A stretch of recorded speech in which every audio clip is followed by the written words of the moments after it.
My next guest is Dr. James Lane.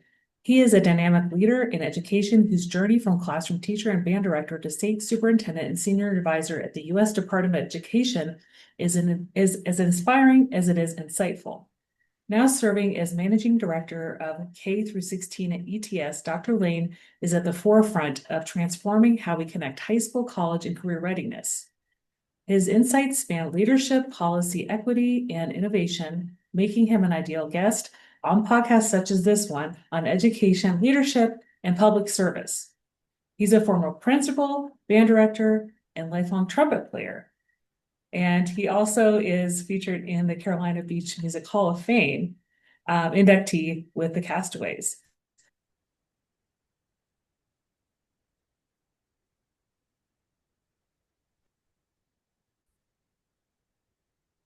So welcome to the podcast. Excited to be here. Tell me about a time when you were in the trenches and managed to crawl out. Yeah. So, this journey that I've had in education has afforded me a lot of opportunities to see different facets of education, and a couple stand out. The, you know, I was the state superintendent in Virginia at the time that COVID hit, and of course, every school in America closed for a short period of time, and we began reopening schools. Um, in Virginia at the time, our governor was a doctor and was really uh, focused on, the health of everyone involved, and but at the same time wanted to see our schools reopen. And we put rules in place like everyone with the 6 foot distancing and all of that. And some schools opened on hybrid schedules, and others remained closed a little bit longer, which we really worked hard to try to push them to open faster. And then on top of that, there were some schools that opened right away. But what we knew is that it was going to be essential to get all of our schools open for, us to begin to recover from the learning loss and other pieces that we saw in education. And so it was a really amazing opportunity to lead at a very unique time in education. And being in a state agency during that COVID piece was really interesting. And so at the end of that journey, I had the opportunity to then move to the U.S. Department of Education and serve on as the acting assistant secretary of elementary and secondary education. And our primary focus when we first got into office was, frankly, on reopening schools. Still, a ton of schools in America were closed when we got there. And the president at the time made it a huge priority to have every school open. And so, I can remember calling district superintendents, state superintendents on a routine basis and saying, "Hey, we got to get these schools open. We got to get things going." And and uh, and so, my trench story was about really being deeply involved in a lot of those situations that were occurring during COVID and post-COVID. And, watching how the federal government worked and the state government worked to get schools back reopened after a major pandemic was a very insightful opportunity. And then, of course, on the heels of that, we passed the American Rescue Plan, which is one of the largest influxes of dollars into education we've ever seen. Certainly, the most money we've seen in a generation, even of inflation adjusted. And I worked really hard because the American Rescue Plan was under my purview to make sure that that money was being spent on time and spent wisely so that we could help students recover. And of course, what we've learned since then is this is going to be a longer recovery than I think everyone had anticipated. But even the NAEP scores have continued to lag. But just recently, in the last month, we've started to see a lot of scores released by districts, and we're seeing finally some of those bounce backs that we were hoping for. With the investments and the dollars that happened, and so you talked about how we crawled out of it. I think we're still crawling out of that trench, but Mhm. I was excited to lead when I went to the state. I did not expect that we would have all of these crises through that time, but I am excited to see districts putting great strategies in place and starting to see our students improve and getting back to being leaders in education. Yeah, and that comes on the heels also of when you were a principal and you led schools to great outcomes. Talk a little bit about bringing up pass rates from the 50 percentile up to the 90 percentile as a principal? Yeah, my first principalship was in Virginia, and it was in a small school district out towards the coast here in Virginia. And the school was actually an amazing school. They did phenomenal work and instruction. But we had some subject areas that scores were lagging, and the school at the time was struggling to remain accredited. Uh, we put in place some strategies that, frankly, I've detailed in the latest book that I've read. And yeah, I mean, there were some subject areas, I believe sixth grade math being one of those, where, it was like 58% passing the year before. And I think they got into the 90s the next year. I think maybe 96% is the exact number, if I recall. And uh, that was an amazing time, and so in my book I talk about the 7 steps to improving schools. The book is called Leading with Laser Focus, but the subtitle is the 7 steps to school success. Okay. And the 7 steps that I often talk about are not about necessarily things that teachers need to do. Obviously, teachers are the most important part of any student outcome initiative.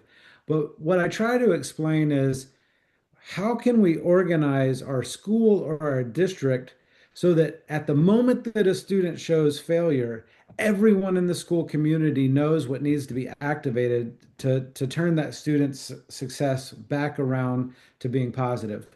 And so the first thing that I often talk about is we have to make sure that we're aligning our curricular work, our curriculum map, or curricular tools, whatever it may be, to the taught and tested expectations of the state. And so aligning curriculum tends to be the very first piece that I focus on. I tell stories in the book at that same school about how there were teachers who were teaching all the right things, but were overemphasizing some subject pieces over others.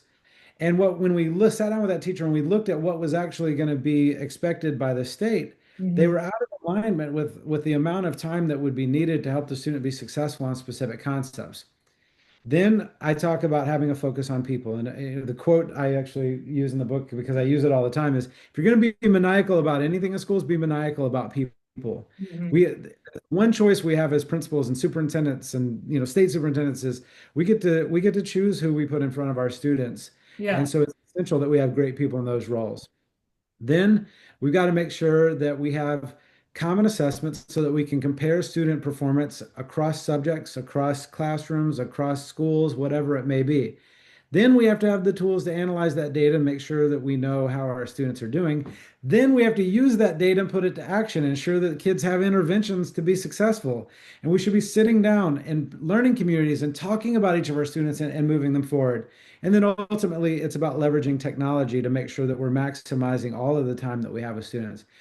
That's the 7 steps quickly, but ultimately that notion of taking even that school out of the trenches was partly making sure we had a great teacher in every classroom, but it was part making sure that we had the structures in place in the school so that Mhm. we knew how to respond when kids needed us. Yeah. Yeah. And I think, like you said, it's something that sometimes takes a number of years to help turn that around. But this is something that happened quite quickly. Um, how did you get all these pieces in place for the scores to go up that quickly? Well, I go back to the primary credit is around having the right teacher in the classroom, Yeah, right? yeah. Number two, focusing on people. So one of the first things that I did when I looked at those results from the year before is uh, I sat down with all the teachers, and we didn't call it this at the time, but I would now call it a talent review. I did a talent review, and I sat Okay. down and asked them what their strengths were, what they thought they should improve on, how I could help them as principal. And then frankly, I talked to, some of the teacher leaders and what do you think about the teachers on your team and what are their strengths? And one of the things that I learned pretty quickly was, hey, there was a social studies teacher who's actually probably one of the best teachers in the school and it was also certified in math, this specific subject area. Mhm. And even that teacher's colleague said, you know what? You should really put so and so in the math classroom and put that teacher in another subject area where they're actually a little bit more strong. we made that flip. I think that is ultimately what made that jump in that year. But that would not have been enough alone to sustain those scores over time. I mean, that school is now still one of the best schools in the region in terms of test scores. They've sustained that success, and that's where the other steps come in. You know, Hmm. having the right teacher is probably going to be a huge and overwhelming percentage of what it takes. But then having that consistent focus on data, that analysis, making sure everyone knows how to respond, that their interventions are in place. That's how you make sure that regardless of who the principal is and whether they're going to structure the talent reviews and all these things or hire the right people, that at least the whole community is wrapping themselves around the student. Yeah, and those are definitely what everything that can fall in place to bring those scores up. Those are all things that I've heard from others who have successfully turned schools around. So I wanted to talk about your current role. So you are the managing director of K-16 at ETS. Tell me a little bit about what ETS is and just bridging the gap for future ready workforce. Yeah, so ETS is one of the largest assessment companies in the world, frankly. Okay. And then I lead all of their K-12 and higher education initiatives. For those listeners out there that are teachers, you probably had to take the praxis test to Yeah. become a teacher. So ETS runs Praxis. And Okay. so we all think of it as Praxis, but Praxis is part of a larger company. For what it's worth, ETS does other amazing things. They run the TOEFL, which is a language acquisition exam that is typically taken by folks that want to come to university in the United States to make sure they have English acumen. They also run the GRE, which if you went to graduate school, you probably took the GRE. And then they are actually the backbone of several assessments. They support the grading of AP tests for the College Board. They support some of the work that's on the International PISA test. They support the work of the NAEP test, which is the federal government's, the nation's report card assessment. Um, and then we also do student assessments, summative assessments for states. And for example, we're the current contractor for that work in California. There's many other things that we do at ETS, but my primary responsibility is around those summative student assessments, like I mentioned in California, and then the work that we do in Praxis. In addition to that, we believe that a lot of assessments in the future are going to begin to focus on skills and not just content knowledge and the knowledge that you may need in your subject area as a student. And so we have started three new initiatives. We acquired the Mastery Transcript Consortium. We've launched Future Nav Compass, which is a skills assessment typically delivered in the collegiate years to help students Okay. understand that they have the skills necessary to be successful in the workforce. And then we have Skills for the Future, which is our partnership with Carnegie to assess students' durable skills during high school. Right now, we're focusing on three skill areas: students' critical thinking, their communication skills, and their collaboration skills, largely in alignment with the profiles of a graduate that are being created in states. And we're piloting that work in 5 states: Indiana, Rhode Island, North Carolina, Wisconsin, and Nevada. And we're starting to get a sense of, what are those skills that are going to be necessary and that will translate through college and into the workforce. And it's part of that shift towards competency-based learning that maybe getting the right answer on a multiple choice is not enough information for what you need to be successful in tomorrow's economy. Maybe we also need to know whether you're actually prepared to be successful at work and can apply your knowledge beyond just knowing if 2 plus 2 is 4 in an oversimplification. Mhm. In terms of tying in this future ready skills and these assessments, really when it comes to high school, so I'm in a district that's using an advisory program now that's called Future Ready. And other districts and schools might be using something that helps prepare kids for life after high school, whether they're doing the ICAP assessments or those types of things. So tell me a little bit about reimagining readiness for high schoolers. Reimagining readiness for so one of the things that I would say is that when we talk to employers around the nation, Mhm. that they tend to believe that these future ready skills that you're talking about Mhm. are going to be more important in the workforce of tomorrow than some of the things that we have typically focused on in Yeah, public schools.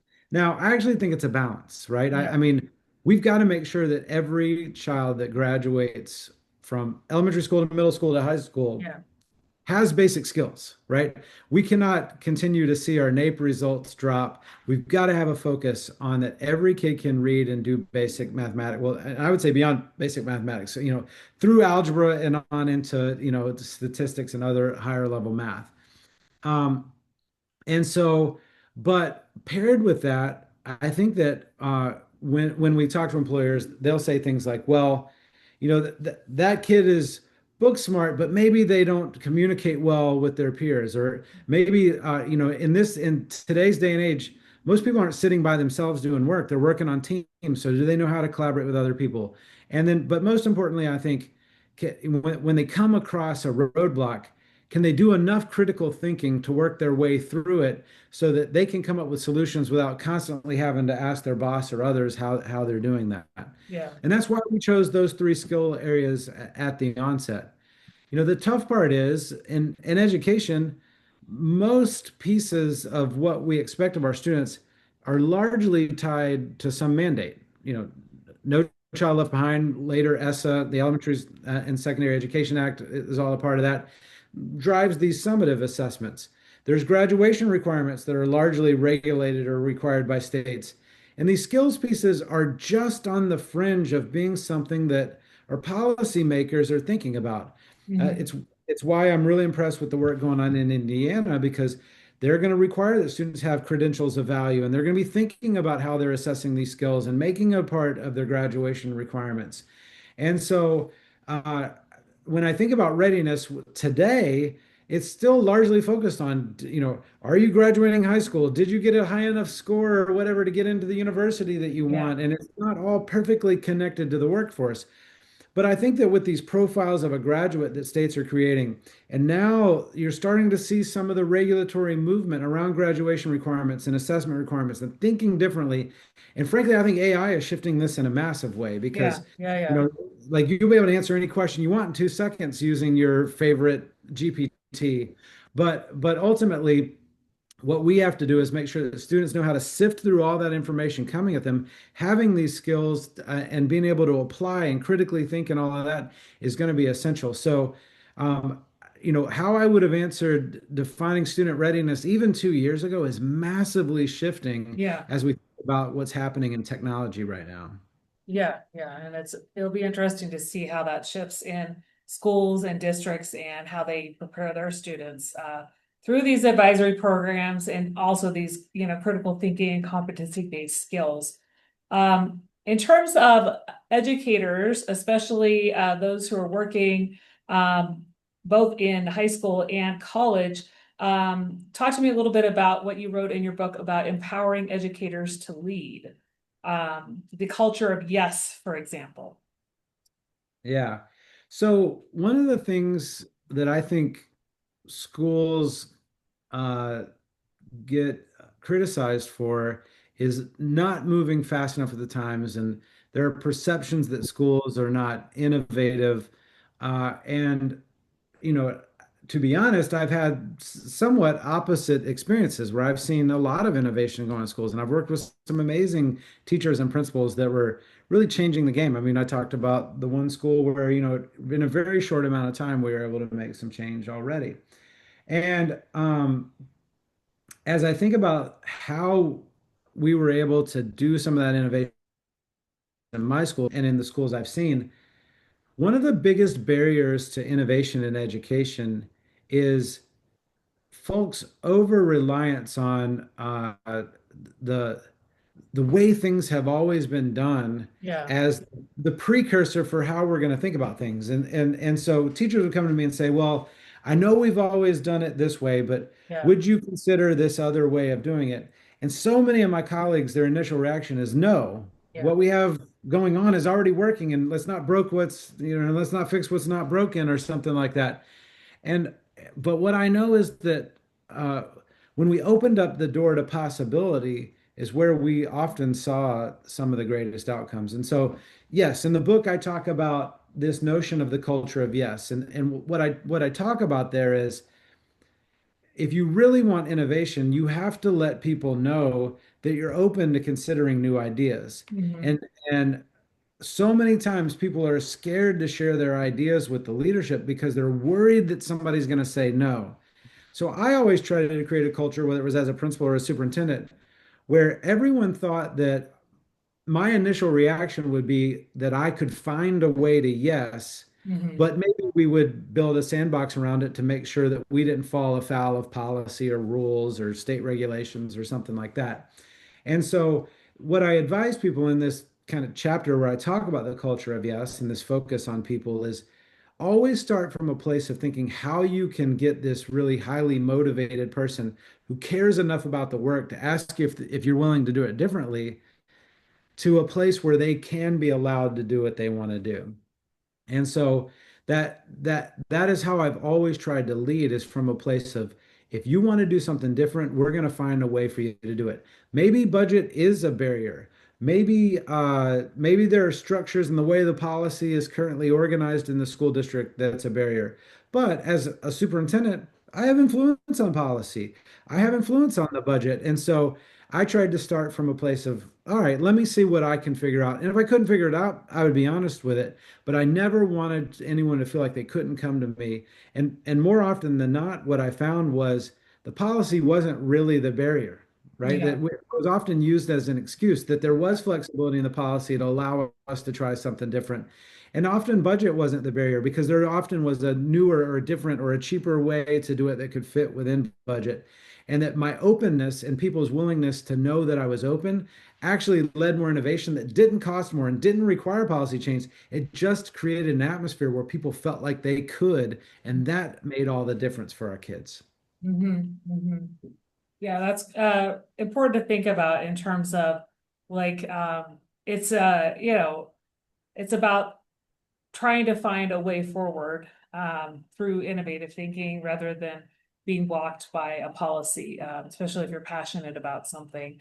Um, I wanted to talk to you a little bit about just how you went from growing up in poverty in Kentucky to sitting in the White House, kind of just the your path in general to national influence. Yeah, it's a great question. So I was looking on Zillow randomly with some family members the other day, and the house I grew up in Kentucky, uh, they have those Z estimates or whatever they're Yeah. called. The Z estimate on the home I grew up in is worth $29,000 in today's money, right? Wow. Which is kind of crazy to think about, actually, as I think through the journey. And obviously, I'm no longer at the White House. I'm doing these or at the U.S. Department of Education, working directly with folks in the White House. I'm on to doing these other things, but um, I remember one time I had a meeting with some folks at the White House, and we were sitting in the Roosevelt Room, which is a room kind of next to the Oval Office. Mhm. And I couldn't believe that I was there, right? It's like that first time where I stepped back and I was so busy just grinding and doing the work. And I'm sitting there and I'm thinking, how is it possible that I went from, small town Kentucky through all these journeys to that place? But uh, what I tell people when I advise them on their own careers is, um, I I don't know if you can attribute this quote to me, but I often tell people that opportunity and these amazing and cool job opportunities I've had are opportunity is at the intersection of love. Yeah. I would love to tell you that, maybe I was the best and that's why I got chosen for all these positions, but I just know when I think back on it, that's it's not quite true that Hmm. there were these moments in time where I just kind of was lucky to be the person at the right time for the right moment. Yeah. But I had to be skilled enough also, right? And Yeah. so I can't promise you that every single opportunity that you want to grow to the thing you want to do is going to come, or even that it's going to come when you want it to come. But what I know is if you're prepared for when it does come, it's more likely to happen. And one story that sticks out there is, and sometimes it's about creating your own opportunity as well. I Mm-hmm. remember I was an assistant principal long ago in Chesterfield, where I later became superintendent, actually. And it's one of the largest, 100 districts in America. And so I'm an assistant principal, and I made it all, and I was super young at the time. Like, no way was did I think I was actually going to get hired to be a principal. But when you're an AP, you're expected to kind of consider the principalship, and if you wait too long, you'll never get it, right? And so Yeah. you gotta move into the principalship soon. So I applied for a principalship, not really thinking that I would get it, but just wanting the superintendent to know who I was. And I Mm-hmm. ultimately ended up being a finalist for that job.